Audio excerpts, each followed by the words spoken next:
back out here at the organic field today, and we're going to talk a little bit about irrigation. As you can see, the leaves have fallen off, and we've also gotten about 3 inches of rain in the last week. So in an organic system, this is the perfect time to come out and kick your well on and irrigate. And the reason being is because most of my neighbors think I've lost my mind by doing this organic thing anyway. So it's nice to come out and confirm their suspicion and really stoke that fire and assure them that I have indeed lost my mind. The real reason we're shooting the irrigation video today is because anytime we needed to water in the summer, I was gone or out of pocket. My main man Trevor took care of it, or by the time I wrangled up a cameraman and got everything situated, we got a timely rain. But either way, I missed the boat on doing an irrigation video when we were doing it. Now, one thing that we've done is normally I would have a water furrow, or as we call it down here, a water fur. And every 60 inches, we'd have a 60-inch wide bed, so every 5 feet, we would have a water fur. So what we've done here is called berm irrigating, and that's where we use a different kind of gate, a much wider hole, and we just kind of flood through a fourth of the field. And we can do this because we have laser graded fields, so if we kick that on for a fourth of the field, we flush it through, 12 hours later we come flush through the other fourth, and so on and so forth. It worked really well. We got a good even spread across the field. I was real pleased with the way it watered. Some of the reasons that I wanted to get rid of water furs is because the deeper I made the fur, the deeper I had to till in order to turn that back in and land plane it down and get it smooth again. So I want to, as I've said in the past, I want to reduce tillage or deep tillage.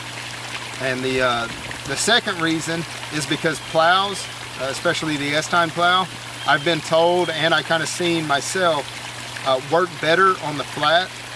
So this way there's not a big deep ditch for it to have to work through. Instead, it's a nice even area where it can till up more weeds in between the rows. And the third reason is I have rice in my rotation, and I'm going to want to flood that. And the levees run perpendicular to the water furrows. So in order to run those levees to not bounce the tractor across too hard, I would have to work the field up and land plane it down. And again, that's deep tillage. And I would much rather just plant my cover crop, come in a no-till situation, or a light tillage to incorporate that green manure. I haven't decided yet, but I'd like to lightly till that stuff in, or no-till, and then flood out my cover crop to kill it without ever coming in and working it all up too deep. So those are some of the reasons we wanted to cut out water furs, and this is the way that I have tried to do it. You'll have to ask me in a couple of years if I think it's the right way to do it or not, but that's the way that we've done it, again, trying to solve a problem before it happens. So if you'll come over here, we'll look at these blue gates just a little bit. Now normally what you would see is every 60 inches or every 5 feet, we would have a smaller hole that is about 5/16 or 7/16 around, and we would poke a hole in each water fur and allow the water just to run through. We'd water the entire field in one whack. Whereas here, these blue gates, you can see that's a much bigger hole, and we're shooting out a lot more water. And we'll come in, we'll close those, we'll shut the water off. I'll turn on about 15 of them at a time. That'll water a fourth of the field. And I'll do that for 8 to 12 hours, depending on the field, and then I'll come in and switch to the next fourth. So it is a little more work than just poking a hole and flipping a switch and watering the entire field every time.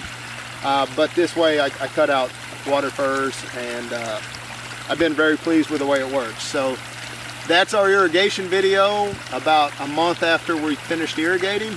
Sorry. But that's what we're doing, and next will be harvest. I'm kind of excited about that. Everything looks pretty good. So thanks for tuning in.